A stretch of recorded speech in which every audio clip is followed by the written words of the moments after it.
9-year-old quarterback Ben Roethlisberger, who was scheduled to have a $41 million cap hit. They ended up bringing him back. They created more cap space in so doing. The next order, they extended their head coach, Mike Tomlin, Super Bowl winner. He's never had a losing season in 14 years. They extended him through 2024. And then after finishing dead last in rushing last year, they addressed the backfield by taking Alabama's Najee Harris in the first round. He had over 1,400 rushing yards last year. The kid is an absolute stud. So they did all of that in the offseason. So why is it that Mike Clay, in his piece on all of the team's offseason moves, voted the Steelers as the least improved?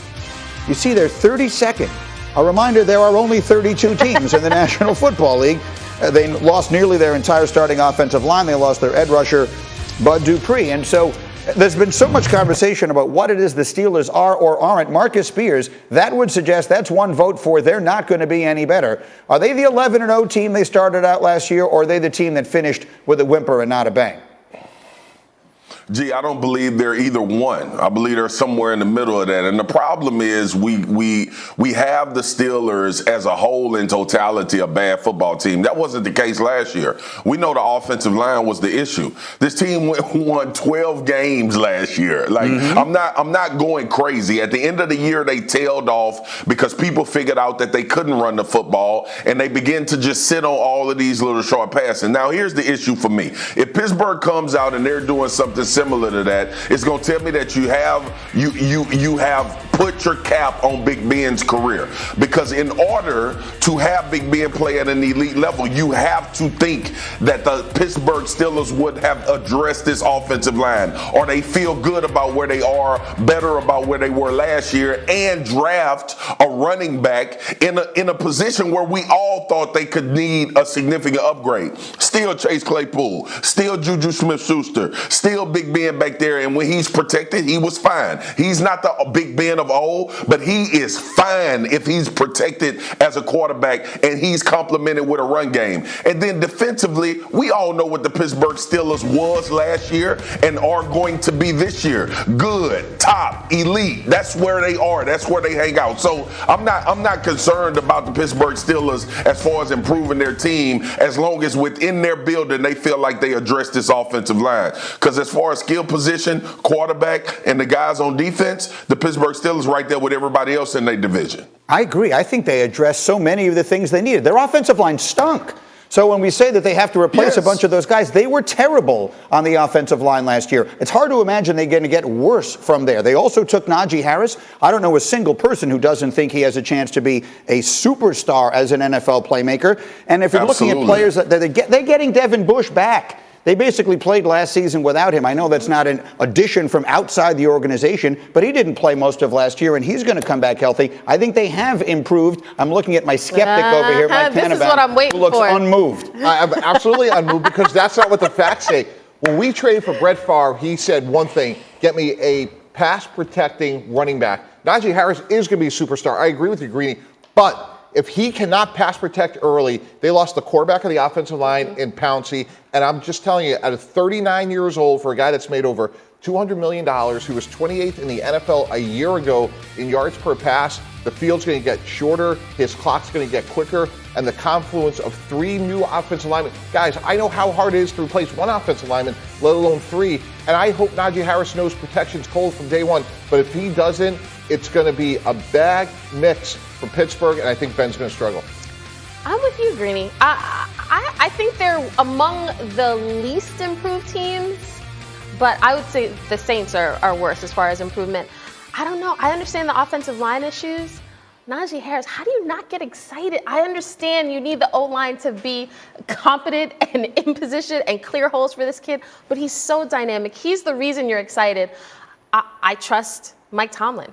I trust that no matter what is happening behind the scenes, he's going to get his team to at least be competitive. I know they tailed off last year, but I think Big Ben will be a little bit better too. One other X factor in the AFC North: Baltimore, now Cleveland, and Cincinnati have good young quarterbacks. Yeah. And Cleveland and Baltimore are going to be really good for all those years. And I think Mike Tomlin's great, taking nothing away from him. But they have 3 real competitors that for years, Greeny, they didn't have. That's fair. But and I'm not suggesting they're going to be in good shape for the next 10 years. But right now, they have a quarterback who knows how to win. They have the offensive rookie of the year. Write it down in Najee Harris. The offensive line can't get any worse. Go ahead. Yeah.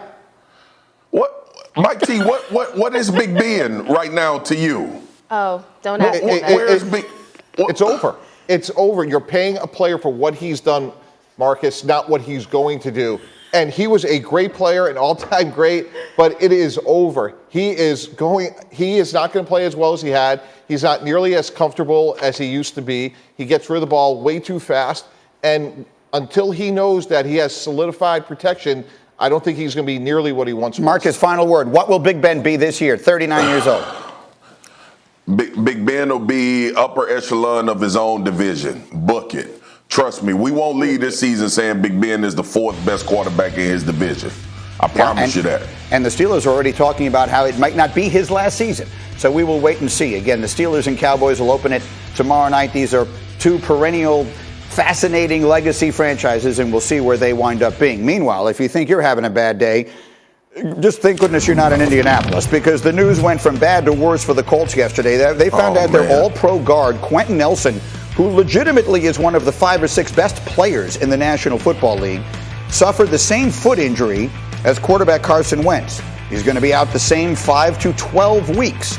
Like Wentz, Nelson will need surgery on the injured foot. Now, you might say to yourself, how big a deal is a guard? The answer is a very big deal when it's this guard. He is first-team All-Pro all 3 of his seasons in the NFL. He is a genuine star player at the position. So if you sit back, Marcus, and you look at what's happened with their quarterback and what's happened with their best offensive lineman, and legitimately probably their best player, how would you describe the situation in Indy right now? It's catastrophic, G, and I'm scared, okay? I feel terrible for where the Colts are right now, man.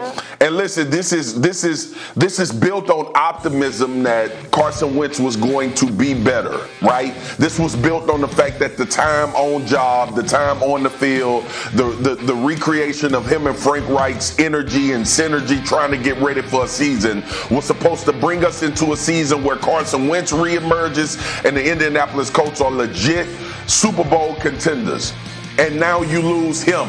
So not only we don't know how many weeks, but we know a lot of preparation is going to be lost for Carson Wentz, who's coming off a bad season. Might I remind people, Carson Wentz wasn't traded to the Indianapolis Colts because he balled out of his mind and it was a blockbuster trade that needed to be made. He was traded because we thought the coach would resurrect his career and what he was doing. Now we deal with another injury, and the injury tag is getting attached to that.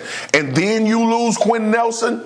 I don't know how long Q is out, but let me tell everybody this, G. One, the most important position group on the field is the offensive line. 2, the most important offensive lineman for the Indianapolis Colts is Quentin Nelson. Not only in the run game, but protection up the middle for a quarterback who's been injured quite a bit. This catastrophic for me in Indy. I hope both of these guys are back before the regular season. I want to make it as clear as I can. You rarely attach the word superstar to an offensive lineman, but if there's anyone in the league to whom it applies, it is that guy. But I want to show you something because someone chimed in on this, not necessarily this directly, but Phillip Rivers was the quarterback in Indianapolis last year.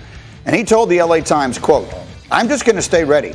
I want to make sure I'm very clear. I'm not predicting I will play in December or January for that matter. 1, you've got to have somebody who wants you, and 2, it's got to be right. But I have not completely ruled that out." So Kimberly Martin, Phillip Rivers is not ruled out a return.